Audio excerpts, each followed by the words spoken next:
Indian folk arts के बारे में बात करने जा रहे हैं आज, और जिस शख्सियत से मैं आप सभी को रूबरू करवाऊंगा वो बहुत अनुभवी हैं। उनके अपने जीवन का एक एक्सपीरियंस रहा है। क्राफ्ट म्यूज़ियम न्यू दिल्ली के ये डिप्यूटी डायरेक्टर रह चुके हैं, कंसल्टेंट रह चुके हैं निफ्ट न्यू दिल्ली के, और कंसल्टेंट रह चुके हैं IGNC के। एक ऐसी शख्सियत जिन्होंने ग्राउंड लेवल पे काम किया है, जिन्होंने समझा है फोक आर्ट को। तो जब मैं इनसे बात कर रहा था तो मुझे ऐसा लगा कि थोड़ा सा और डेप्थ में जाना चाहिए, बिकॉज़ ये कहीं ना कहीं जो अभी यंग ऑडियंस है उससे अछूती है। इनसे बेहतर और कोई हो नहीं सकता है, तो सोचा इनके साथ पॉडकास्ट किया जाए। So without any further do, let's get started.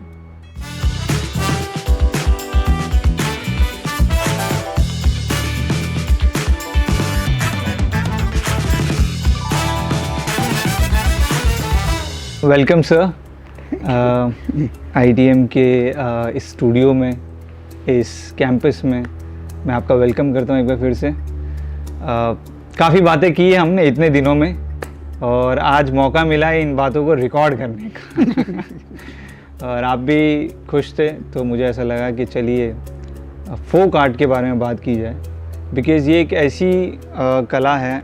एक तो सबसे पहले ये बताएं सर कि आर्ट है, मतलब जैसे अभी जो हमारी बातचीत चल रही थी, आर्ट कितने तरीके के हैं हमारे यहाँ इंडिया में, और चीज़ें अलग कैसे हैं एक दूसरे से। फोक आर्ट कैसे अलग हैं, जो हस्तकला कह रहे थे वो कैसे अलग है, ट्रेडिशनल आर्ट्स कैसे अलग हैं, थोड़ा सा इसको बताएं। देखिए, जो मेन चीज़ है वो है कला, आर्ट्स। और कला का मतलब है कि अभिव्यक्ति, जो आपके विचार हैं, जो आपकी सोच है, जो आपका ज़िंदगी को देखने का नज़रिया है, वो तमाम किस्म के माध्यमों से आप सामने रखते हैं, अपने आप को एक्सप्रेस करते हैं। वो फिर चित्रकला हो सकती है, मूर्ति कला हो सकती है, लिखने की कला हो सकती है, काव्य हो सकता है, संगीत हो सकता है, थिएटर हो सकता है, ड्रामा हो सकता है। और इन सारी कलाओं का जो एक मेन उद्देश्य होता है वो एक चित्र उपस्थित करना होता है। अगर आप देखें, चित्र बना के तो चित्र होता ही है, लेकिन एक गाना कोई लिखता है तो वो क्या क्रिएट करता है, एक सीन क्रिएट करता है आपके सामने। जी, आप कहते हैं कि मेरा तेरे बिना दिल नहीं लग रहा है तो वो ऐसा एक सीन क्रिएट करता है कि उसका दिल नहीं लग रहा है। जी, क्यों नहीं लग रहा है और उसको क्या हो रहा है, तो जो श्रोता होता है उसके सामने एक पिक्चर घूमती है।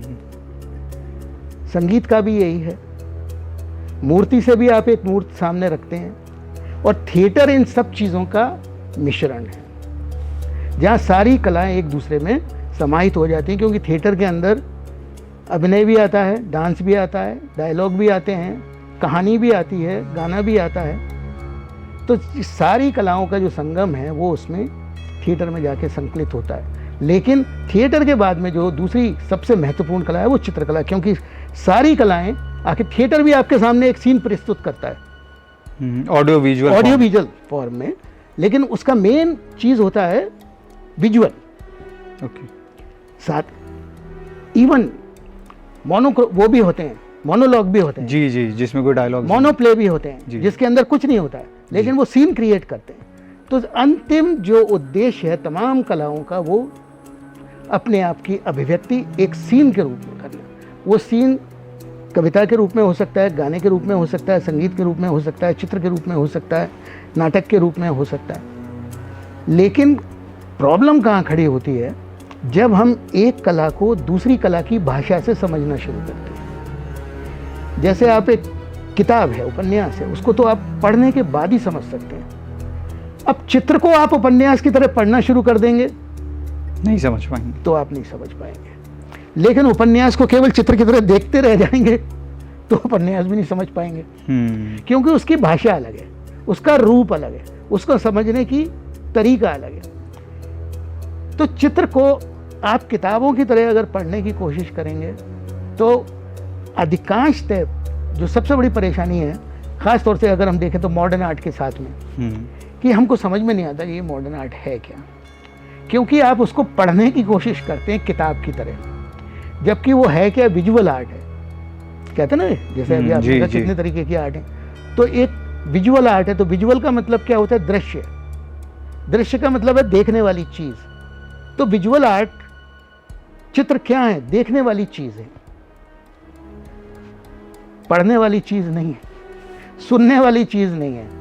लेकिन संगीत को आप बिना सुने नहीं समझ सकते। आप कितना भी उसका स्क्रिप्ट लिख दें, सा गा मा फा ना, ये कंपोज कर दें, आप नहीं समझ सकते। कभी आपको उसका आनंद नहीं आएगा जब तक आप उसको सुनेंगे नहीं। नाटक को आपको सुनना भी पड़ेगा, देखना भी पड़ेगा। आप गुलाब जामुन आपके सामने कितनी भी रखी रहे, बिना खाए आप उसका स्वाद नहीं बता सकते बिल्कुल कि क्या है। और वो खाने के साथ ही उसको आप बता सकते हैं। गुलाब जामुन को कान में नहीं डाला जा सकता, आंख में नहीं डाला जा सकता, मुंह में नहीं डाला जा सकता है उसको। कलाओं के साथ ये थोड़ा दर्शक को समझने की ज़रूरत है कि हर एक कला की अपनी एक भाषा होती है और उसकी एक लिमिटेशन होती है और उसकी एक पॉसिबिलिटी, संभावनाएं भी होती हैं।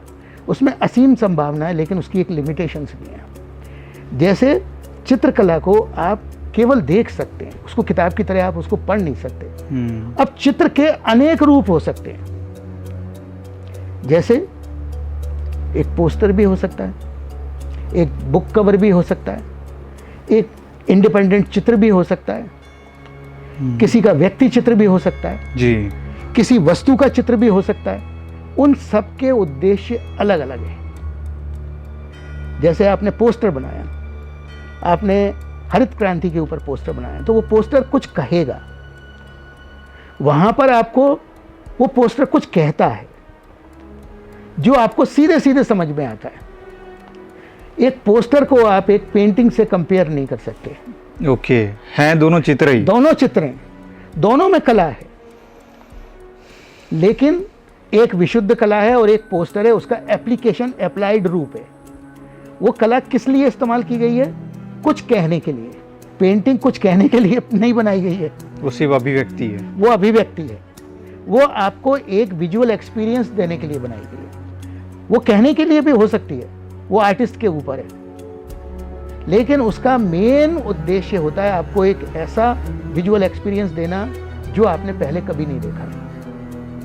एक पेंटिंग अपने आप में क्यों अनूठी होती है? क्योंकि वो पहले आपने कभी देखी हुई नहीं होती है। यानी आर्टिस्ट उसके माध्यम से आपको एक विजुअल एक्सपीरियंस देना चाहता है जो बिल्कुल नया है। पोस्टर के साथ ऐसा नहीं है, वो उसका अप्लाइड फॉर्म है। उसके अंदर वो बात कहना चाहता है जो क्लाइंट आपसे कहलवाना चाहता है। जो बात पोस्टर में आप समझ सकते हैं वो एक पेंटिंग में नहीं समझ सकते, क्योंकि पेंटिंग आपको एक विजुअल एक्सपीरियंस, उसके माध्यम से वो कुछ कह भी सकता है, लेकिन कहना इतना महत्वपूर्ण नहीं है, क्योंकि कहना ही होता तो वो बोल के कह देता, चित्र बनाने की जरूरत क्या थी? ये बात सही कही आपने। अगर मुझे आपसे कुछ कहना है कि आप ये हरा पहने हुए हैं, बड़ा सुंदर है, तो मैं कह के, बोल के भी तो कह सकता हूँ। फिर उसके लिए चित्र बनाने की जरूरत क्या है? तो चित्र बनाने की जरूरत ही इसीलिए है क्योंकि जो मैं बोल के नहीं कह सकता हूँ वो मेरे को चित्र बना के कहना पड़ता है। जहाँ पर स्थापित मूल्यों की, स्थापित भाषाओं की सीमाएं खत्म हो जाती हैं, वहाँ से आर्ट की दुनिया शुरू होती है। हम अगर दूसरे शब्दों में कहें तो ना चीज़ को कुछ चीज़ बना देना ही कला है।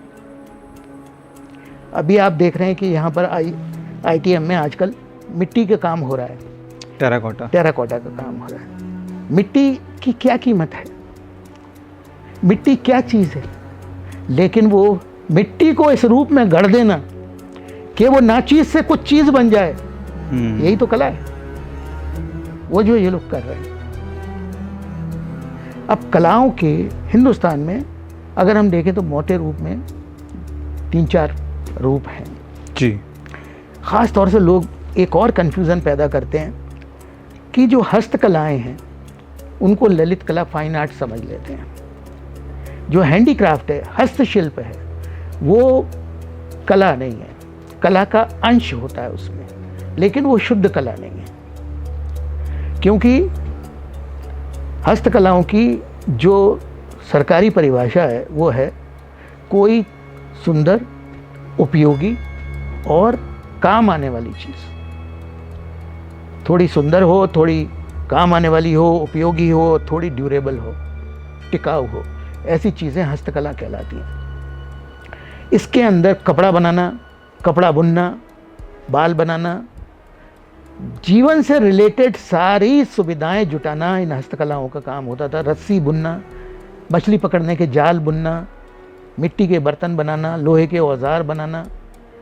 कला का अगर सबसे छोटा रूप अगर जिसको कहना चाहें, जिसमें सबसे कम मात्रा में कला होती है और कौशल ज़्यादा होता है। कला के साथ ये भी समझने की ज़रूरत है कि कला के साथ दो चीज़ें जुड़ी हुई हैं, एक कला और दूसरा कौशल, स्किल। और कला जो है वो एक्सप्रेशन है, विचार है। असली कला तो आदमी के मन में ही पूरी हो जाती है, लेकिन उसी जो मन में उसके जो विचार आता है, उस विचार को बना देना, प्रकट रूप में, मूर्त रूप में बना देना, वो कौशल से होता है। जैसे कविता लिखना, कविता तो मन में बनती है, उसका तो कोई रूप नहीं होता है, लेकिन जब वो कागज़ पे लिखी जाती है तो उसके लिए एक शब्द लिखने का कौशल चाहिए आपको। मिट्टी से किसी मूर्ति को बना देना, मूर्ति तो मन में बन गई आपके, लेकिन उस मूर्ति को रूप देना वो कौशल से होता है, स्किल से होता है। राइट। तो कला अलग चीज़ है, कौशल अलग चीज़ है, लेकिन दोनों एक दूसरे के बिना पूरे नहीं हो सकते। जो कला मानस में बनती है उसको मूर्त रूप देने के लिए आपको कौशल चाहिए। जितना अच्छा कौशल होगा उतनी ही ज़्यादा आप कला को रूप दे पाएंगे।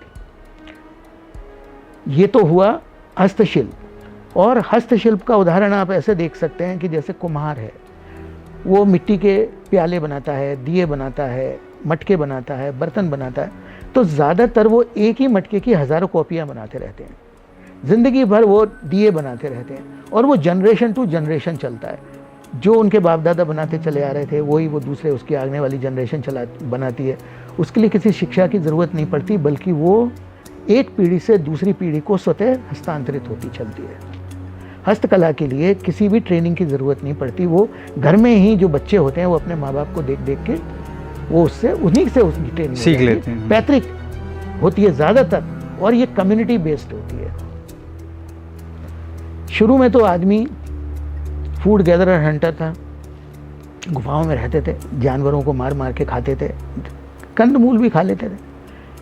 लेकिन जैसे जैसे आदमी सभ्य होता गया तो वो एग्रीकल्चरल सोसाइटी की तरफ बढ़ा।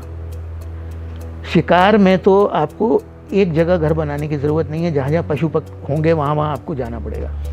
लेकिन जब एग्रीकल्चर जब आप करना शुरू करते हैं फिर आपको वहीं रहना पड़ेगा। तब फिर आपको वहीं रहना पड़ेगा जी।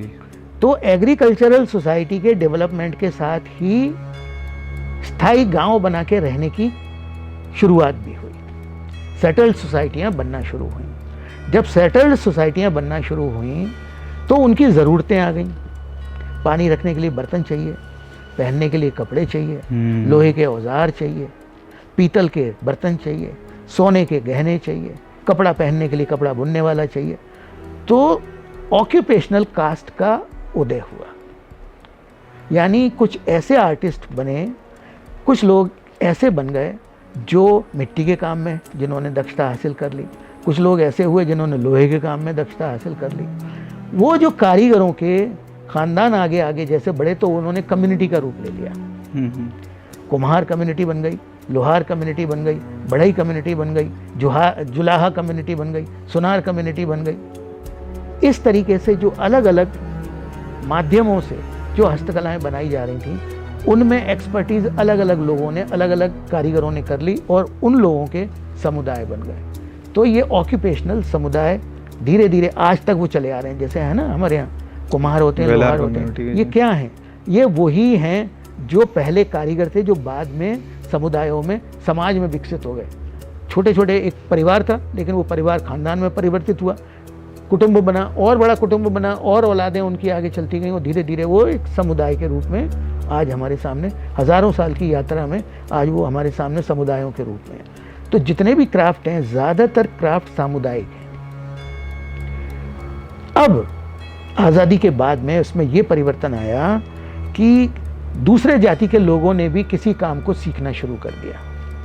आज ये बंधन नहीं है कि चमड़े का काम एक कॉबलर को ही करना है, मिट्टी का काम एक कुम्हार को ही करना है, वो दूसरी जाति के लोगों ने भी उसको सीख के उसको अपना ऑक्यूपेशन व्यवसाय बना लिया, आजीविका का साधन बना लिया, उससे भी अपनी रोजी रोटी। आज आप देखें कंटेम्प्रेरी आर्टिस्ट हैं, वो मिट्टी की मूर्तियां बना रहे हैं। तो सर ये जो चेंज आया, आप इसको पॉजिटिव वे में लेते हैं या आपको ऐसा लग रहा था, आपको लगता है कि जो था वो सही था? नहीं नहीं नहीं, ऐसा नहीं है। देखिए, इसमें दो चीज़ें हैं, चेंज भी ज़रूरी है।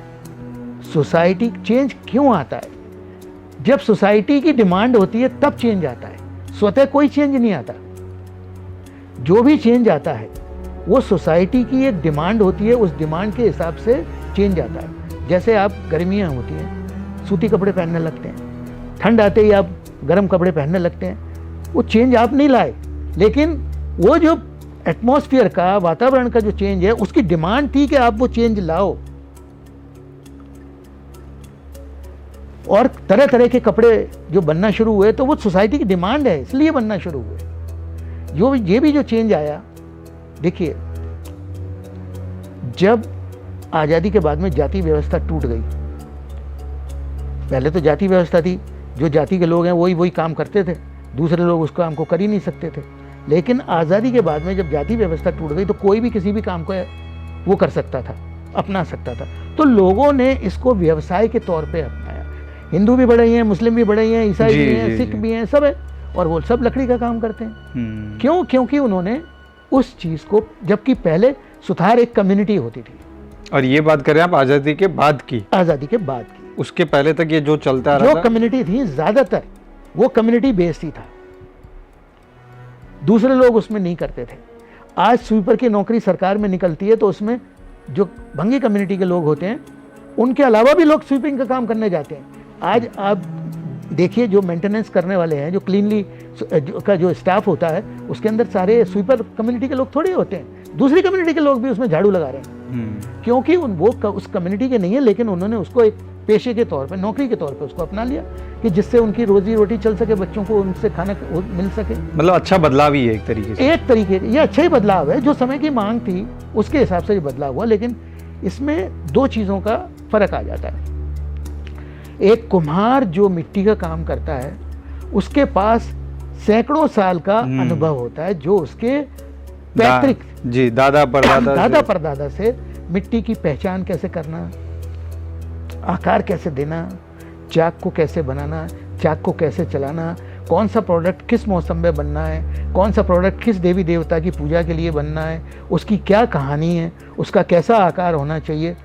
ये जो कलाकार लोग हैं, ये हमारी संस्कृति के रियल वाहक हैं और रियल संरक्षक हैं। क्योंकि इन लोगों ने जो पुराने हमारे रीति रिवाज हैं, जो हमारे संस्कार हैं, जो हमारे विश्वास हैं, उन सबको ये बना के रखते हैं। जबकि जो एडॉप्ट किया हुआ आदमी होता है, जो उसको एक पेशे के तौर पे एडॉप्ट करता है, उसको ये सारी चीज़ें नहीं मालूम होती हैं। वो स्किल तो सीख लेता है, लेकिन जो उसका टैसिट ज्ञान होता है, जो उसके पास एक पारंपरिक ज्ञान होता है, वो नहीं होता है उसका। जी। एक कुम्हार है, वो मिट्टी ऐसे हाथ में पकड़ते ही बता देता है कि ये मिट्टी काम की है कि नहीं है। लेकिन जो सिरेमिक आर्टिस्ट है, या जो कंटेम्प्रेरी आर्टिस्ट है, या जो जिसने मिट्टी का काम सीख के करने लगा है, वो मिट्टी के रूप देना तो सीख जाता है और धीरे धीरे पहचान करना भी सीख जाता है। लेकिन जो वर्षों का अनुभव उसके साथ जुड़ा हुआ है, वो ज्ञान उसको नहीं मिल पाता है। ये एक चीज़ इसमें आ जाती है। और ये सारी जो हस्तकला और जो हमारे लोगों ने, जिसमें स्कूल जाके नहीं सीखा, साधारण, पहले तो पुराने ज़माने में तो क्या होता था, हर एक आदमी अपनी खटिया खुद बुन लेता था, अपना घर खुद बना लेता था, अपने घर में रस्सी खुद बना लेता था, औरतें स्वेटर खुद बुन लेती थी, क्रोशिया का काम खुद कर लेती थी। अधिकांश लोग अपने लिए जो चीज़ें हैं वो खुद बना लेते थे, यानी हर एक आदमी आर्टिस्ट था। तो एक रूप तो लोक कला का वो है जो लोग खुद करते हैं। दूसरी लोक कलाएं वो हैं जो व्यावसायिक जातियों के द्वारा की जाती हैं, जो ऑक्यूपेशनल कास्ट के द्वारा की जाती हैं। जैसे आप देखते हैं पटचित्र है, वो पटचित्रकार ही उसको बनाता है। आप देखते हैं मातानी पछेड़ी है जो गुजरात में बनती है, तो वो मातानी पछेड़ी कौन बनाते हैं? वो बनाने वाले चितेरा जो लोग होते हैं वो ही उसको बनाते हैं। बंगाल के पटचित्र हैं, कौन बनाता है? पटुआ लोग ही उसको बनाते हैं। जो शादी ब्याहों में चित्र बनाते हैं, गणेश स्थापना के जो चित्र बनाते हैं वो चितेरे लोग होते हैं, वो उसको बनाते हैं। तो ऐसी बहुत सारी लोक कलाएँ थीं जो ऑक्यूपेशनल कास्ट करने लग गईं। बहुत सारी लोक कलाएँ वो थीं जो लोग अपने लिए बनाने लग गए। शुरू में जो लोक कलाएँ होती थीं उसका कोई व्यावसायिक रूप नहीं होता था, बेचने के लिए नहीं बनाई जाती थी, अपने खुद के उपयोग के लिए बनाई जाती थी। लेकिन आज़ादी के बाद में, ख़ास तौर से 1980 के बाद में, लोक और आदिवासी चित्र, आप देखो आज ट्रैवल पेंटिंग बाज़ार में बिकते हैं, फोक पेंटिंग बाज़ार में बिकते हैं। एक ट्रेंड बन चुका है। एक ट्रेंड बन चुका है। तो ये लोक आदिवासी कला का ये एक नया ग्रुप है जो लोक कलाओं का जो उद्देश्य था बनाने का वो अनुष्ठानों की पूर्ति थी। यानी कोई पूजा होनी है, घर में पूजा के समय सबसे ज़्यादा बनने वाला लोक चित्र है चौक। चौक क्या है? आप देखते हैं कि एक आटे से, चावल के आटे से या गेहूं के आटे से 4 लाइनों का एक चौक बनाया जाता है, बीच में एक फूल वूल कुछ बना देते हैं, सजावट के लिए कुछ बना देते हैं। और ये किस लिए बनाते हैं? कि हमने ये जगह को पवित्र बना दिया और हम देवताओं का आह्वान करते हैं कि आप आइए और यहाँ पर बैठिए। इस जगह को हमने सारी दुनिया से काट के एक अलग जगह बना दिया, एक पवित्र जगह बना दिया, और अब हम देवताओं से ये प्रार्थना कर रहे हैं, आह्वान कर रहे हैं कि आप आइए और यहाँ पे विराजिए और हमारी शादी के काम को अच्छी तरीके से पूरा कर दीजिए। यानी जो लोक कलाएं थीं वो उनका संबंध था अनुष्ठानों से, और जिन देवी देवताओं के ऊपर वो विश्वास करते थे, ये लोक चित्र जो होते थे, लोक कलाएं जो होती थीं, ये एक तरीके की चित्रित प्रार्थनाएं होती थीं देवी देवताओं से कि आप आइए और हमारी परेशानियां हैं उनको दूर कीजिए, हमारे काम को आप जो है वो अच्छे तरीके से इसको करवाइए। यानी वो देवी देवताओं से परलोक, तो जो ये लोक चित्र होते थे इस लोक और परलोक के बीच में संवाद स्थापित करने का एक माध्यम होते थे। इन चित्रों की सहायता से औरतें क्या करती थी? परलोक के जो परमात्मा लोग हैं, जो देवता लोग हैं, उनसे प्रार्थना करती थी कि आप हमारे हित में भलाई कीजिए। करवा चौथ का चित्र बनाती थी पहले औरतें और उसकी पूजा करती थी। क्यों? मेरे पति को दीर्घायु मिले। उस चित्र के माध्यम से वो क्या कर रही है? देवताओं से प्रार्थना कर रही है। अहोई अष्टमी में अहोई का चित्र बनाती थी और अहोई की पूजा करती थी, और अहोई देवी से क्या प्रार्थना करती थी? कि मेरे पुत्र की आयु लंबी हो। तो ये जितने भी जो लोक चित्र होते थे ये ज़्यादातर चित्रित प्रार्थनाएं होती थी जो इस लोक के प्राणी परलोक के देवी देवताओं के साथ में संवाद स्थापित करने के लिए बनाते थे। और दूसरा इसमें क्या होता था? जो चौक बनाते थे लोक चित्र का, आटे से ही क्यों बनाते थे? वो इसलिए बनाते थे कि जब वो चित्र बनाने के बाद में आटा ज़मीन में फैलेगा तो सैकड़ों जीव जंतु उसको खाने के लिए आएंगे, और उन जीव जंतुओं का पेट भरेगा तो वो हमारे लिए आशीर्वाद करेंगे। अच्छा, ये भी एक कॉन्सेप्ट, ये भी एक कॉन्सेप्ट उसमें होता था। सारे लोक चित्र ज़्यादा से ज़्यादा पहले चावल के आटों से बनते थे, गेहूं के आटों से बनते थे। उसका कारण क्या था? क्योंकि अन्न से ज़्यादा पवित्र कोई चीज़ है नहीं। जो अन्न है वही पवित्र माना जाता था, और अन्न से ही जीवन है। अन्न नहीं होगा तो आप जिंदा नहीं रह सकते। पहले तो पैसे चलते नहीं थे, सिक्के तो होते नहीं थे। जो अनाज है, धन को धान्य बोलते थे कि जो धान्य है वही धन है, जो अनाज है वही उसका धन होता था। बार्टरिंग सिस्टम होता था ना। हाँ, मतलब आपने मुझे कुछ चाहिए, वो सोना दे दिया, थोड़ा अनाज ले लिया, बहुत पुराने टाइम यही चलता था। तो ये परंपराएं तो उसी समय से चलती चली आ रही। तो ये अनाज सबसे ज़्यादा पवित्र माना जाता था, यही उनका धन्य होता था, जो सबसे ज़्यादा कीमती होता था, जो वो देवी देवताओं को ऑफर कर सकते थे। और जो चित्र बनाते थे उसको वो आटे से बनाते थे, बाद में उसको सैकड़ों जीव जंतु खाते थे और उस बनाने वाले को आशीर्वाद करते थे कि इनके घर में संपन्नता है। इसीलिए प्रत्येक घर में पहले घर के सामने आटे से रंगोली बनाई जाती थी। ये रंग की रंगोलियां तो बहुत बाद में चली हैं, पत्थर बहुत बाद में चले हैं। ये तो शो के लिए चलने लग गए। अनुष्ठान से इसका संबंध इतना नहीं है। अनुष्ठान से संबंध तो चावल और गेहूं के आटे का ही है, जिसको जीव खा के आपके लिए दुआएं करें। आपने किया किस लिए? इसीलिए तो किया है कि मेरे घर में सुख शांति आए। वो सुख शांति कैसे आएगी? देवता लोग आशीर्वाद करेंगे और जंतु लोग खा के आपको दुआएं देंगे। वो भी उन्हीं देवताओं से प्रार्थना करेंगे कि जिसने मेरा पेट भरा है आप उसका पेट भरिए जी। तो ये सारी चीज़ें, इसका संबंध जो मानव है, जो इंसान है, उसकी सुख समृद्धि से था, उनके उनकी जो प्रार्थनाएं करने से था, उनके अनुष्ठानों से था, उनके विश्वासों से था। तो आपने सर ये बताया कि कला जो है वो कहीं ना कहीं एक सभ्यता के बाद डेवलप हुई है। बहुत से लोग ऐसे बोलते हैं कला हमेशा से थी। देखिए, कला तो हमेशा से थी। अच्छा।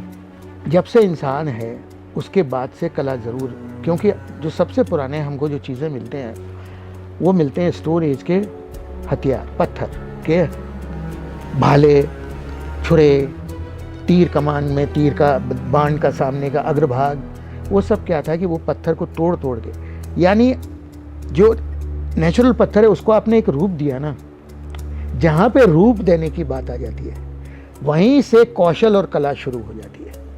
अच्छा। जहाँ पे आप एक प्राकृतिक चीज़ को इच्छित रूप आप देना चाहते हैं, वांछित जो आपको ज़रूरी है वो रूप देना चाहते हैं, आपने भाले की नोक नुकीली बनाई ना, वो पत्थर तो नुकीला नहीं था लेकिन आपने उसको रूप दिया। जी, तो जी। कला का बीज तो वहीं से शुरू हो गया, कौशल का बीज तो वहीं से शुरू हो गया। फिर उसके बाद क्या मिलता है? हड्डी, हड्डी के बने हुए चीज़ें मिलती हैं, औजार मिलते हैं। उसके बाद आप देखते हैं कि गुफा चित्र मिलते हैं, जैसे भीमबेटका में है, तो जो मिट्टी होती थी उसी मिट्टी को पानी में घोल के वो दीवार के ऊपर चित्र बनाते थे। तो ये तो कला का तो जब से आदमी शुरू हुआ है, मानव सभ्यता शुरू हुई है, कला तो उसी समय से शुरू हुई है। उसके विकसित परिवर्तित रूप होते चले गए। सबसे ज़्यादा नुकीली चीज़ उनके पास पत्थर था या तो हड्डी थी, तो उन्होंने सुइयाँ काय की बनाई, हड्डी की बनाई, कपड़े काय के बनाए, खाल से बनाना शुरू किए। सिलने के लिए क्या उपयोग किया? जो उसकी आंतें थीं या केन, जो सूखी हुई लकड़ियाँ थीं, बेलें थीं, उनसे उसको सीना शुरू किया। प्राकृतिक जितने भी उनके पास जो सामान मौजूद था, जो साधन मौजूद थे आसपास, उसी से उन्होंने अपने मन के अनुरूप किसी चीज़ को रूप देना शुरू किया। तभी से हस्तकला और कला शुरू हो गई, कौशल शुरू हो गया। तो सर ये जैसे जितना भी आर्ट फॉर्म है जो आप लोक कला की बात कर रहे हैं, वो अपने आप में हमेशा से रिच था या after over the period of time वो रिच होता गया? जैसा कि आपने कहा जैसे डिमांड थी वैसी सप्लाई हुई, वैसी चीज़ों का निर्माण किया मनुष्य ने। तो कला जो थी हमारे यहाँ, स्पेशली लोक कला, जो भी कला फोक आर्ट्स हैं, वो हमेशा से उतनी रिच थी या over the period of time होती गई? बिल्कुल भी नहीं, क्योंकि इसका संबंध मान्यताओं से है, विश्वासों से है। तो ये विश्वास और मान्यताओं के साथ इसके रूप बदलते रहे।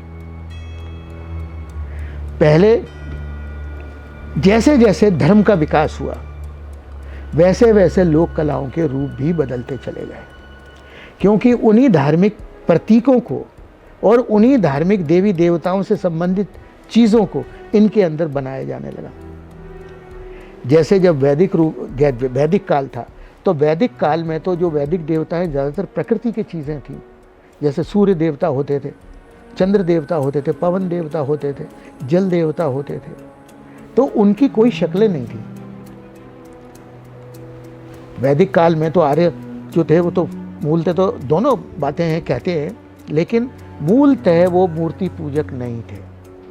तो उस समय की जो चित्र वो बनते थे या जो भी बनाए जाते होंगे, आज तो हमारे पास वो उसका कोई इतिहास नहीं है। लोक कला की सबसे बड़ी परेशानी ये है कि इसका कोई क्रमिक इतिहास नहीं है। अच्छा, किसी ने प्रॉपर लिखा ही नहीं है अब तो? लिखा भी नहीं। और लोक कला का क्या होता था, वो अनुष्ठान से संबंधित होती थी, एक अवसर विशेष पे बनाई जाती थी, बाद में मिटाई जाती थी। अच्छा। जैसे आप गणेश उत्सव होता है, गणेश उत्सव में गणेश की मूर्ति बनती है, उसको आप 7 दिन स्थापित करते हैं, बाद में उसको विसर्जित कर देते हैं। तो गणेश प्रतिमाओं का कोई आपके पास लेखा जोखा ही नहीं है। लेखा जोखा नहीं है। कैमरे से पहले का तो बिल्कुल ही कोई लेखा जोखा नहीं है, बाद में तो आपने फोटो भी खींच लिए। दुर्गा पूजा करते हैं, दुर्गा की स्थापना करते हैं, कच्ची मिट्टी की मूर्ति बनाते हैं, उसको विसर्जित कर देते हैं। तो लोक कला में स्थापना और विसर्जन और अनुष्ठान, इसका महत्व था। तो उसकी वजह से वो स्थायी बनता भी नहीं था। आज करवा चौथ का त्यौहार है तो करवा चौथ का चित्र बनाया, भाई दूज का त्यौहार है, भाई दूज का चित्र बनाया, कल दूसरा त्यौहार आया, इसको पोत दिया, दूसरा चित्र बना दिया। तो कोई रिकॉर्ड इसका ऐसा सच कोई मिलता नहीं है, और कोई इसका ऐसा क्रमिक इतिहास मिलता नहीं है, क्योंकि इसके अंदर बनाना और मिटाना दोनों चीज़ें साथ साथ चलती रहती थी। आज भी जो लोक कलाएं हैं जो घरों के अंदर जो अनुष्ठान के लिए बनाई जाती हैं, बेचने का, कागज़ का छोड़ दो, कागज़ का तो अब स्थायी रूप आ गया क्योंकि वो बेचना है, आपको दूसरे को देना है। लेकिन जो अनुष्ठान से संबंधित है, जो वास्तविक रूप है लोक कला का, उसका आज भी यही है कि वो बनाए जाते हैं, मिटाए जाते हैं, बनाए जाते हैं, मिटाए जाते हैं। सर जैसे लोक कला जितनी भी है हमारी, वो थोड़ा अभी मॉडर्नाइज हो गई है, तो लोगों को देखने में ज़्यादा और अच्छा लगता है। हालांकि इसको सही तरीके से परखने का और समझने का जो तरीका है वो ग्राउंड पे जाके जहाँ पे चीज़ें हैं या जहाँ चीज़ें हो रही है वो है। तो ये कैसे कनेक्शन इसको दोबारा बिठाया जाए जहाँ पे लोग वहाँ जाए जहाँ पे ये चीज़ें ओरिजिनली हो रही है। जा रहे हैं लोगों में वो चीज़ है बट कम। दोनों बातें हैं। जो लोक कला का वास्तविक रूप है वो धीरे धीरे ख़त्म हो रहा है, और जो लोक कला का व्यावसायिक रूप है वो बढ़ रहा है। जैसे इस समय सबसे ज़्यादा जो लोक कला प्रसिद्ध है भारत में, मधुबनी की लोक कला है। लेकिन उसका जो मूल रूप था वो था कोवर चित्र। कोवर चित्र वो होते थे जो लड़के लड़की की शादी के समय बनाए जाते थे, और एक कमरा बनाया जाता था जिसको कोवर घर कहते थे, जिसमें क्योंकि उनके यहाँ जब शादी की जो प्रथा होती थी उसमें ये होता था कि शादी आज हो गई, लेकिन जो लड़की की विदा होती, जिसको गौना करना कहते हैं, वो 6 महीने बाद, साल भर बाद या 2 साल बाद होती थी। शादी जल्दी हो जाती थी, लेकिन लड़की अपने वर के घर पे नहीं जाती थी। तो वर जो है वो लड़की के घर में बीच बीच में त्योहारों पर या किसी बुलाने के समय में आता था, तो वो उसी कोवर घर में रहता था। और ये कोवर जो है, इसके अंदर तमाम प्रतीकात्मक चित्र शादी से संबंधित बनाए जाते थे। ख़ास तौर से उसमें कमल का फूल होता है, पुरैन जिसको बोलते हैं, इलायची का पेड़ होता है, लौंग का पेड़ होता है, बांस का पेड़ होता है, मछली होती है, कछुए होते हैं, जो फर्टिलिटी, जिनके अंदर उर्वरा शक्ति, फर्टिलिटी ज़्यादा, जैसे बांस है तुरंत बढ़ता है, मछलियाँ उनके हज़ारों बच्चे होते हैं, कछुआ होता है उसकी ज़िंदगी बहुत लंबी होती है। तो ऐसे प्रतीक जो उनके संतानोत्पत्ति में उनको प्रेरित कर सकें या उनके अच्छे दाम्पत्य जीवन के लिए प्रेरणा दे सकें, ऐसे मोटिव उसके अंदर बनाए जाते थे। और ये इंडिया के किस पार्ट में होता था या पूरे इंडिया में होता था? बिहार में होता था। खाली बिहार में? खाली ये बिहार में होता था। इसकी बिहार में इसकी खोज कैसे हुई, ये भी बड़ा मज़ेदार एक किस्सा है। ये 1936 के करीब एक बिहार में बहुत बड़ा भूकंप आया। 1936 में। उस समय अंग्रेज़ों का राज था। WG आर्चर थे, वो वहाँ पे ऑफिसर थे, कमिश्नर थे। वो भूकंप का जायज़ा लेने मधुबनी के एरिया में गए। तो जो घर भूकंप में टूट गए थे, उनके अंदर उन्होंने बने हुए चित्र देखे। तब ये मधुबनी के जो चित्र हैं वो WG आर्चर ने देखे, उसने उसके फ़ोटो लिए, उसके बारे में उसने जानकारी ली, और उसने बाद में 1965 के करीब में उसने, या 1956 के करीब में उसने मार्ग में एक आर्टिकल लिखा। तब सारी दुनिया को पता लगा कि मधुबनी आर्ट नाम की भी कोई चीज़ है, मधुबनी में किस तरीके के चित्र बनते हैं। और 1967-68 में बिहार में एक बहुत बड़ा सूखा पड़ गया। उस समय सरकार ने इन चित्रों को लोगों के रोजगार का साधन बनाया। वो पहला केस था जब पारंपरिक लोक कलाओं को कमर्शियलाइज, व्यावसायिक रूप दिया गया। तो उस समय जो है वहाँ पर एक ललित मिश्रा करके एक वहाँ के चीफ मिनिस्टर हुए, उन्होंने भारत सरकार में इंदिरा गांधी को बताया कि मैडम इस समय बहुत त्राही है, लोगों के पास काम नहीं है, लेकिन वहाँ पर लोग चित्र बनाते हैं, अगर हम उन चित्रों को प्रमोट करें तो उन चित्रों से लोगों की आमदनी हो सकती है। तो वो चित्र औरतें बनाती थी। सरकार ने एक भास्कर कुलकर्णी नाम के एक आदमी को वहाँ पर भेजा कि तुम जाओ और लोगों को जो दीवारों पे चित्र बनाते हैं उनको कागज़ पे बनाने के लिए प्रेरित करो। कागज़, दीवार पे चित्र बनाना अलग है, कागज़ पे चित्र बनाना बिल्कुल अलग है। एक बड़ी दीवार की बजाय एक छोटे कागज़ पे चित्र बनाना बड़ा कठिन काम है। तो उसने उन लोगों को प्रेरित किया, कागज़ दिए, कलर दिए, और उन लोगों को प्रेरित करके कागज़ों पे चित्र बनवाए। उनकी प्रदर्शनी दिल्ली में कॉटेज एम्पोरियम में हुई, क्राफ्ट्स म्यूज़ियम में हुई, और उससे लाखों रुपए की आमदनी हुई, और वो सारे लोगों को उससे काम मिलने लगा। धीरे धीरे वो लोक कला इतनी प्रसिद्ध हो गई कि आज पूरी दुनिया में मधुबनी चित्र जाने जाते हैं। और सबसे ज़्यादा बिहार में जो रोजगार है वो मधुबनी चित्रों से मिलता है। करीब 11-12 लोगों को तो उसमें पद्मश्री मिल चुका मधुबनी चित्रकला में। लेकिन जो उसका मूल था कोबर, वो उसकी प्रथा शादियों में बनाना अब धीरे धीरे खत्म होती जा रही, क्योंकि उस तरीके के ना तो घर बने रह गए, ना उस तरीके की शादी की प्रथा रह गई। अब तो शादी करो और विदा करके ले जाओ, तो ना वो गौने वाली प्रथा रही, ना वो जो जमाई होता है वो वहाँ पर आकर अब रहता है, ना उसको रहने के लिए अलग से कमरे की ज़रूरत है। तो ऐसे धीरे धीरे, केवल ये ही नहीं, बहुत सारी ऐसी चित्रकला जो कि परंपराएं, लोक कला की जो परंपराएं थी, जिनका संबंध मान्यताओं से है। अब आप देखिए, अभी पहले हर एक घर में को जो करवा चौथ है उसका चित्र औरतें बनाती थी, भाई दूज का औरतें चित्र बनाती थी, श्रवण कुमार के चित्र बनाती थी, नाग पंचमी के चित्र बनाती थी, अहोई अष्टमी के चित्र बनाती थी। आज कोई बनाता है क्या? नहीं, बल्कि उनकी जगह लोग कैलेंडर लाट के लटका देते हैं और उससे पूजा कर लेते हैं। तो ये जो लोगों के विश्वास बदले, लोगों के हालात बदले। पहले तो बड़े बड़े घर थे, कच्चे घर थे, गाँव में कुछ भी बनाओ, कोई भी दीवार पे करो, कोई प्रॉब्लम नहीं थी। लेकिन आज आप 2 कमरे के 1 कमरे के फ्लैट में रह रहे हैं, तो आपके पास इतनी ना तो करने की जगह है, और वो मान्यता भी, विश्वास भी। आज तो लोग करवा चौथ का व्रत भी रख रहे हैं कि नहीं रख रहे, उसका भी उनको पता नहीं है। कईयों को तो पता भी नहीं चलता है कि अहोई कब आई और कब निकल गई। कई घरों में उसको मानते भी नहीं।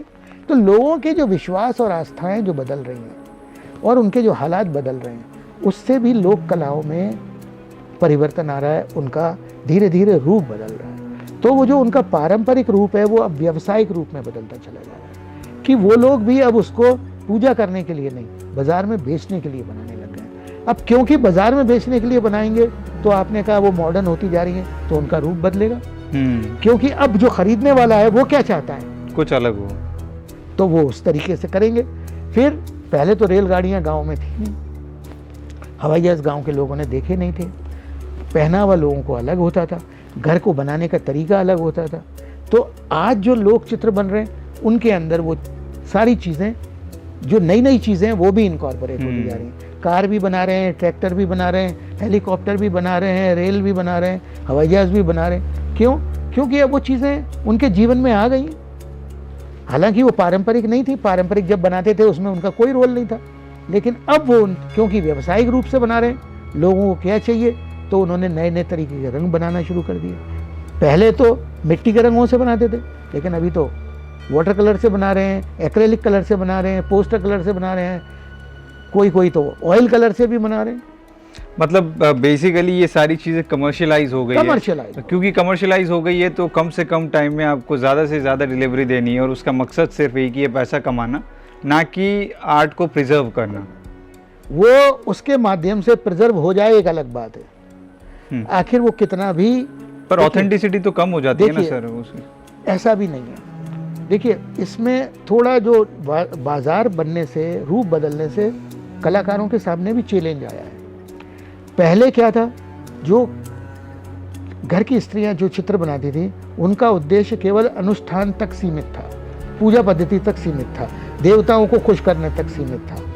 वो उनको स्थायी रखना ही नहीं था, क्योंकि वो तो कुछ दिनों के बाद उसको मिटाया जाना है। जब वो बाजार के लिए बनाए जाने लग गए, तो दीवार तो आप उसको दे नहीं सकते, तो आपको उसको कागज़ पे ऐसी माध्यम पे देना पड़ेगा जो वो अपने साथ ले जा सके। तो वो कागज़ के ऊपर जब आप बनाओगे, कपड़े के ऊपर बनाओगे, प्लाईवुड के ऊपर बनाओगे, लकड़ी के ऊपर बनाओगे, तो फिर उसको बनाने के लिए रंगों का चयन भी दूसरा होगा। अब वहाँ पे मिट्टी से आप नहीं बना सकते। जी। तो आपने रेडीमेड कलर आपने उसमें लेना शुरू कर दिए। तो सर यही तो मैं बोल रहा था कि यहाँ ऑथेंटिसिटी, प्रामाणिकता कम हो जाती है ना, कि जो ओरिजिनलिटी थी उसकी, कि मिट्टी के घरों में फूलों के रंग से देवताओं को खुश करने के लिए एक जो सालों पुरानी कला चलती आ रही है उसको कर रहे हैं। बट यहाँ पे क्योंकि ये मॉडर्नाइज हो गया, कमर्शलाइज हो गया है, तो इसकी वजह से उसको सब कुछ चेंज कर, तो ऑथेंटिसिटी तो, ओरिजिनलिटी तो कम हुई ना सर। ओरिजिनलिटी कम हुई, लेकिन मोटिव उसमें बहुत सारे वो ही चलते रहे। देखिए, कितनी भी मॉडर्न हो गई आज मधुबनी, लेकिन उसकी अपनी एक पहचान है। आप देख के पहचान सकते हो कि ये मॉडर्न आर्ट है, वो मधुबनी है। वारली पेंटिंग है, कितने भी वारली के विषय बदल गए। वारली पेंटिंग भी उनका एक चौक होता था जिसको शादी के समय पर बनाते थे। जो उनकी शादी की जो देवी होती है, उस देवी के लिए वो चौक बनाते थे जिसके बिना शादी हो नहीं सकती थी। वो दीवार के ऊपर गेहूं उसके चावल के आटे से और घास से उसको सुहागन औरतें ही केवल बनाती थी और उसी के सामने विवाह की रस्में पूरी होती थी। लेकिन आज वो सारे चित्र कागज़ के ऊपर या कपड़े के ऊपर बना के लोगों को बेच रहे हैं और उसके विषय टोटली बदल चुके हैं। लेकिन फिर भी उसमें जो आकृति बनाई जाती हैं उनका रूप इस तरीके का रखा जाता है कि आप उसको देखते ही कहते हैं कि ये वारली पेंटिंग है। तो उनके अंदर शैलीगत जो स्टाइलिस्टिक जो वो है वो तो एक रूपता बनी रहती है, लेकिन कई चीज़ें जिसको अपन ऑथेंटिक कहते हैं वो उसमें बदल जाती हैं।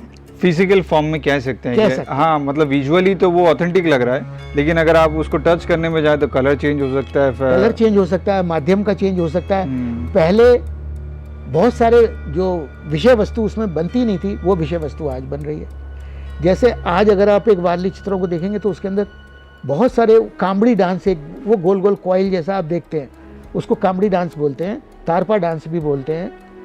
वो डांस शादी के समय या बारिश आती है उस समय लोग करते हैं। उसमें लड़के लड़कियां गोल गोल घूमते हुए डांस करते हैं। वो डांस आज वारली चित्रों की पहचान बन गई है, जबकि उनका पहचान क्या थी? पालगढ़ देवी का चौक। पालगढ़ उनकी मुख्य देवी है जिसकी शादी के समय पूजा की जाती है। उसका ये एक मोटिव था, लेकिन अब उसी मोटिव को लेके वो पूरे पेंटिंग के ऊपर बनाने लग गए। यानी मोटिव तो वही हैं जो पहले बनते थे, लेकिन पहले वो मोटिव्स का पूरा एक कंपोजिशन होता था। आज एक एक मोटिव को एक एक कागज के ऊपर बना के भी उसका पेंटिंग बनाने लग गए। तो उसका जो चरित्र था वो टोटली चेंज हो गया, स्टाइल वो ही रही। तो जैसे राजा महाराजाओं के टाइम में, उससे पहले और ऑफ कोर्स आज़ादी के बाद, अगर हम 3 फेज में इस चीज़ को डिवाइड करें, लोक कलाओं की बात कर रहा हूँ मैं, तो कितना डिफरेंस आया और कम हुई या वक्त के साथ और ज़्यादा हुई? देखो, जैसा मैंने पहले बताया कि लोक कलाओं का कोई क्रमिक इतिहास तो हमारे पास उपलब्ध नहीं है, लेकिन पैचेज में बहुत कुछ हमें इसमें से मिलता है। देखिए, आज जितनी भी सभ्यताएं हैं उनके जितने भी खुदाई से जो अवशेष प्राप्त होते हैं उनमें से ज़्यादातर मिट्टी के खिलौने होते हैं। वो उस समय की लोक कला का ही एक हिस्सा होते हैं। अच्छा। लोक कला केवल चित्र तक ही सीमित नहीं है, उसमें बांस की बनी हुई चीज़ें, लकड़ी की बनी हुई चीज़ें, लोहे की बनी हुई चीज़ें, पीतल की बनी हुई चीज़ें, ये सब चीज़ें भी उसके अंदर आती हैं। तो जो उस समय के कुम्हारों ने जो खिलौने बनाए लोगों के लिए, वो खिलौने, वो बर्तन आज हमें मिलते हैं ना। जैसे सिंधु घाटी की सभ्यता 5,500 साल पुरानी है, लेकिन उस समय के तमाम मिट्टी के खिलौने हमको मिलते हैं, तमाम मिट्टी के बर्तन मिलते हैं जिनके ऊपर चित्र भी बने हुए हैं, धातु की बनी हुई मूर्ति भी मिलती है, छोटे सॉफ्ट स्टोन को कार्व करके बनाई हुई मूर्ति भी मिलती है।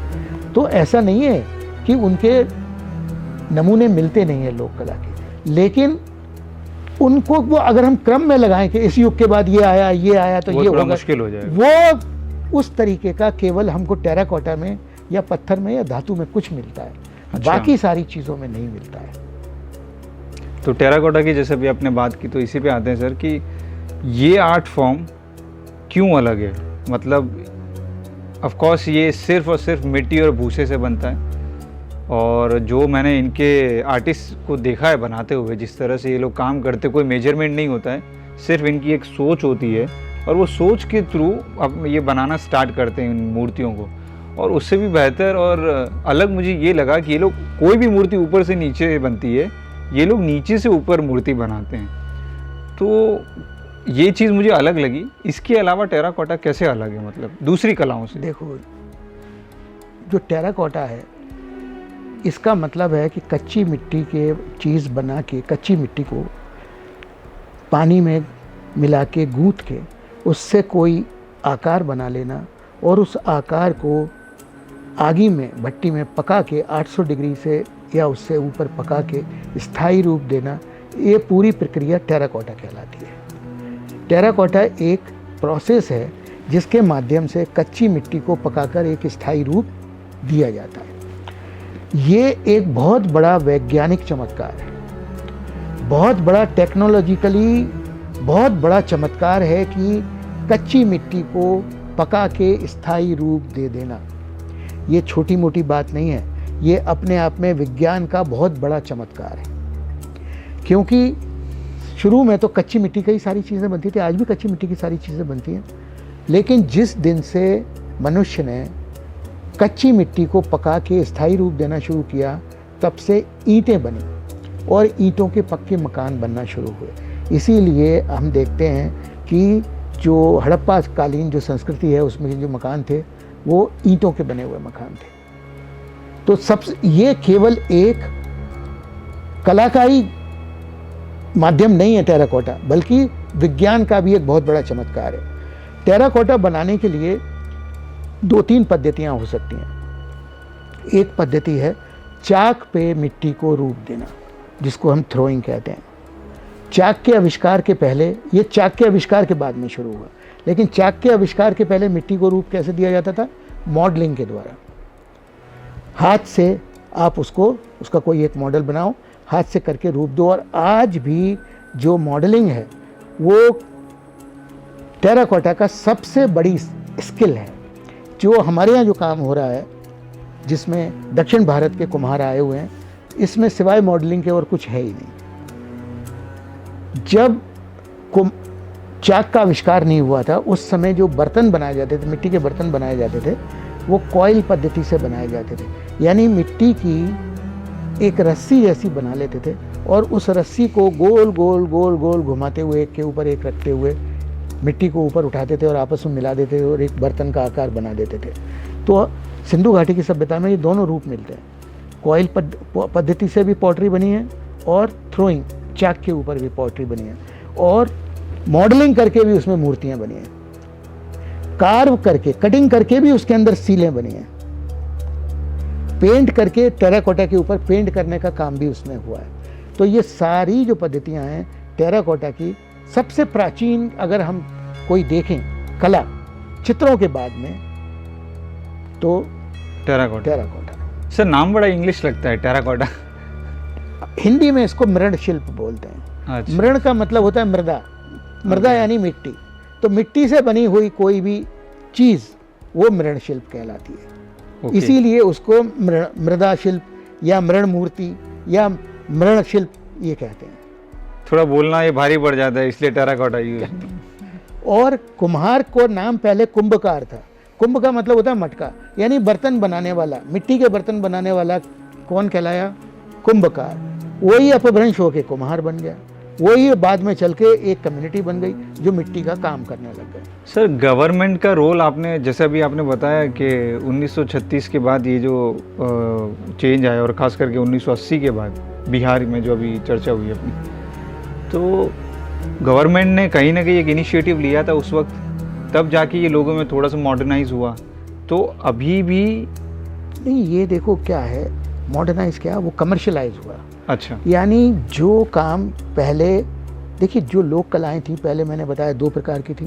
एक वो थी जो लोग अपने लिए बना रहे थे, एक वो थी जो व्यावसायिक जातियां दूसरों के लिए बना रही थी, जैसे कुम्हार, लोहार, बढ़ई, ये जुलाहे, ये सब लोग। जो मेन फर्क आया, वो लोग जो अपने लिए बना रहे थे उन्होंने दूसरों के लिए व्यावसायिक रूप से उनको बनाना शुरू किया। और वो बनाने का काम 1967-68 से शुरू हुआ, जब सरकार ने मधुबनी के चित्रों को और वारली चित्रों को बाजार में बेचने के लिए बनाना, दीवार की बजाय कागज़ पर बनाने का लोगों को प्रोत्साहित किया। उसके लिए आर्टिस्टों को डिप्यूट किया, उनको ट्रेनिंग दी और उनसे उनको आगे बना के बाज़ार में बेचने का काम शुरू किया। तो ये 1968 से सरकार के इंटरवेंशन के कारण ही हुआ ये, वरना जो लोक कलाएं लोग अपने लिए बना रहे थे उनका व्यवसायीकरण नहीं हो सकता, तब तक नहीं हुआ भाई। शुरू में तो क्योंकि ये औरतें बनाती थी ये लोक कलाएं, और औरतों के द्वारा कमाई करने को अपने यहाँ बड़ा बुरा माना जाता था। हाँ। तो जब ये लोक कलाएं, इनका व्यवसायीकरण हुआ और औरतों ने चित्र बना के कमाई करी, तो लोगों ने उन कमाई को एक्सेप्ट करने से मना कर दिया। उनको समाज में बड़ा नीच दृष्टि से देखा गया, तुम औरतों की कमाई खाओगे। तो वो ये जो केवल लोक कलाओं के व्यवसायीकरण ही नहीं हुआ है, बल्कि समाज के लोगों की दृष्टिकोण में भी बड़ा परिवर्तन हुआ है। 2-3 स्तर पर लोक कलाओं के साथ में बड़ी परिवर्तन आया समाज में। एक तो ये आया कि औरतें भी कमाई कर सकती और उनकी कमाई भी समाज में एक्सेप्टेबल है और घर में उससे उपयोग हो सकता है जी। दूसरा क्या हुआ, जब लोग कलाकार देवी देवताओं की चित्र बनाने लग गए, बिहार में जब बनाना शुरू हुआ तो वहाँ पर एक कम्युनिटी होती है, दुसाद कम्युनिटी, पासवान जिनको बोलते हैं, वो लोग निचली जाति के लोग माने जाते हैं। तो जब उन्होंने राम सीता कृष्ण के चित्र बनाने शुरू किए तो ब्राह्मण लोगों ने उसके ऊपर आपत्ति कर दी कि तुम तो हरिजन हो, तो हमारे चित्र देवी देवताओं के चित्र कैसे बना सकते हो, आप नहीं बना सकते इस देवी देवताओं के चित्रों को। तो उस समय जो सरकारी ऑफिसर थे उन्होंने उसका एक नतीजा निकाला, उन्होंने एक तरीका निकाला कि भाई इनके देवी देवता हैं वो ये बनाएं और तुम हरिजन हो, तुम्हारे जो देवी देवता हैं वो तुम बनाओ, इनके देवी देवताओं तुम नहीं बनाओ, बल्कि जो तुम्हारी कम्युनिटी के देवी देवता हों वो तुम बनाओ। तो उससे बिहार में एक हरिजन पेंटिंग एक नई विधा शुरू हो गई, अच्छा, जो कभी पहले थी ही नहीं। तो इसके कमर्शलाइजेशन से, जो आप कह रहे हैं ना सरकारी इंटरवेंशन से, मेरा ये था कि सर अभी भी उसी लेवल पे ये इंटरवेंशन है कि लोगों तक ये चीज़ पहुंचनी चाहिए, मॉडर्नाइजेशन, कमर्शियलाइजेशन इसका होते रहना चाहिए, अभी भी उतना ही चल रहा है या अब रुक गया है? नहीं, देखिए ये शुरू हुआ 1952 से। कमला देवी चट्टोपाध्याय नाम की एक लेडी हुई हैं जिन्होंने लोक कलाओं की और हैंडीक्राफ्ट को, हस्तशिल्प के रिवाइवल का काम शुरू किया। अंग्रेज़ों ने भारत की जो लोक शिल्प की और हस्तशिल्प की जो परंपरा थी उसको बहुत ख़त्म करने का काम किया, क्योंकि जो हमारे यहाँ सबसे ज़्यादा, अगर हिंदुस्तान में कोई कला सबसे ज़्यादा जो विकसित थी वो कपड़ों की कला थी। अच्छा। कपड़ों को बुनने की, कपड़ों को छापने की, कपड़ों पर एम्ब्रॉयडरी करने की, कपड़ों को सजाने की, पूरी दुनिया में यहाँ से कपड़े जाते थे। सबसे ज़्यादा अगर हिंदुस्तान से एक्सपोर्ट होता था तो कपड़े का होता था, जैसे ढाका की मलमल है, सिल्क है, छपे हुए कपड़े हैं, क्योंकि यहाँ का जो नेचुरल डाई होते थे वो कभी हल्के नहीं पड़ते थे और डिज़ाइन बहुत ब्राइट होते थे वो, और हर बार नए डिज़ाइन होते थे, हर कम्युनिटी के नए डिज़ाइन होते थे। तो यूरोप में उनकी बहुत डिमांड थी। कश्मीरी शॉलें फ्रांस में एक्सपोर्ट होती थी, पूरे यूरोप में एक्सपोर्ट होती थी, कलमकारी के कपड़े पूरे यूरोप में एक्सपोर्ट होते थे। तो अंग्रेज़ों को लगा कि यार ये हिंदुस्तान का कपड़ा अगर पूरे देश में, सब विदेशों में बिकेगा तो हम इसका फ़ायदा कैसे उठाएं। तो उन्होंने वो यहाँ पे जो छपा हुआ कपड़ा होता था उसको अपनी मैनचेस्टर की, इंग्लैंड की मिलों में छापना शुरू कर दिया। अच्छा, कॉपी मिल के कपड़े कॉपी करना शुरू कर दिया। यहाँ पे कपड़ा क्या होता था, हाथ से बुना जाता था, छपाई क्या होती थी, हाथ से होती थी, उसकी कीमत ज़्यादा होती थी। वहाँ पे मिल से कपड़ा बनता था, मिल में छपता था, चीप क्वालिटी का बनता था, सस्ता बनता था, वही उन्होंने हिंदुस्तान में बेचना शुरू कर दिया। तो यहाँ की जो लोक कलाएँ थीं, जो हस्तकलाएँ थीं, वो मरना शुरू हो गई। तो सर मैं आपसे यही पूछ रहा था कि लोक कला को जिंदा रखना क्यों ज़रूरी है? देखिए, लोक कला को जिंदा रखना इसलिए ज़रूरी है कि लोक कला सिर्फ कोई देखने की अकेले की चीज़ नहीं है, इसके साथ में हमारी परंपराएं जुड़ी हुई हैं, हमारे विश्वास जुड़े हुए हैं, हमारी आस्थाएं जुड़ी हुई हैं, हमारे रीति रिवाज जुड़े हुए हैं, हमारे विश्वास जुड़े हुए हैं। लोक कला हमारी आने वाली पीढ़ी को हमारा पिछला इतिहास बताने का सबसे सशक्त माध्यम है। उनको एक लोक कला को देखने से लोगों को हमारी पिछले पूरे इतिहास का, सांस्कृतिक इतिहास का ज्ञान होता है। आप देखिए, रामलीला है, वो भी एक लोक कला है। रावण बनाते हैं, वो भी एक लोक कला है। जो रामलीला जब खेला जाता है, उसका मंचन किया जाता है, जो रामचरितमानस और राम जी की जो कहानी है हर साल लोगों के सामने जिंदा हो जाती है। जो आने वाली जनरेशन है वो उसको देख के सीखती है। हनुमान की मूर्ति जो एक लोक कलाकार बनाता है, आप हनुमान की मूर्ति को देखते ही आपको सबसे पहले क्या याद आता है? केवल हनुमान हो याद आते हैं? नहीं, बिल्कुल नहीं। रामायण, पूरी रामायण उसको देख के आपको याद आ जाती है, पूरी लंका आपको याद आ जाती है, पूरा रावण का चरित्र आपको याद आ जाता है, पूरा सीता का चरित्र आपको याद आ जाता है, आपको सत्य की असत्य पर जीत याद आ जाती है, आपको जो एक चरित्रहीन आदमी क्या कर सकता है और सच्चरित्र क्या कर सकता है और सत्य की कैसे असत्य पर विजय हो सकती है, सारे मूल्य उस एक प्रतिमा को देख के आपको याद आ जाते हैं। तो लोक कला केवल देखने की चीज़ नहीं है, बल्कि वो पूरी आपकी जो सांस्कृतिक स्मृतियां हैं उसको जागृत कर देती है, पूरा पिछला इतिहास आपके सामने लाके रख देती है। आप एक कृष्ण की मूर्ति को देखते हो, कृष्ण के एक चित्र को देखते हो, पूरी रासलीला, पूरा उनका गोकुल, कंस, उनके द्वारा मारे गए सारे राक्षस, कालिया का दमन, राधा के साथ उनका प्रेम प्रसंग, सब कुछ आपको याद आ जाता है। जितने भी आपके सांस्कृतिक मूल्य होते हैं वो आपके सामने आ जाते हैं। पूरी महाभारत कौरव पांडव की लड़ाई आपके सामने आके खड़ी हो जाती है। तो जो लोक कला है वो आपकी स्मृतियों को जागृत करती है, आपकी सांस्कृतिक स्मृतियों को जागृत करके आपको आपके अतीत के साथ में जोड़ के खड़ा कर देती है, आपके वर्तमान को हजारों साल पुराने आपके अतीत से जोड़ती है। अगर ये नहीं रहेगा तो हमारी आने वाली पीढ़ियों को हमारा पिछला इतिहास, सांस्कृतिक इतिहास का पता ही नहीं चलेगा, हमारे मूल्यों का पता ही नहीं चलेगा। ये सबसे सशक्त माध्यम है हमारी संस्कृति को आने वाली पीढ़ियों को परिचित कराने का। अच्छा, thank you so much for your time. बहुत ही इन्फॉर्मेटिव थी ये बहुत ही इन्फॉर्मेटिव था ये पॉडकास्ट, क्योंकि मुझे पता था होने ही वाला है, इसलिए मैंने आपसे टाइम लिया और मुझे ऐसा लगा कि इस पे ऑब्वियसली एक पॉडकास्ट बनना चाहिए। Thank you so much once again being part of this entire terracotta camp. और ऑब्वियसली ITM-SLS बड़ौदा यूनिवर्सिटी, जो कि उनका तो एक हमेशा से मोटो ही रहा है कि कहीं ना कहीं आर्ट को प्रमोट किया जाना चाहिए, और आपसे बेहतर कुछ हो नहीं सकता था। सो आप आए और आपने टाइम दिया। Thank you so much.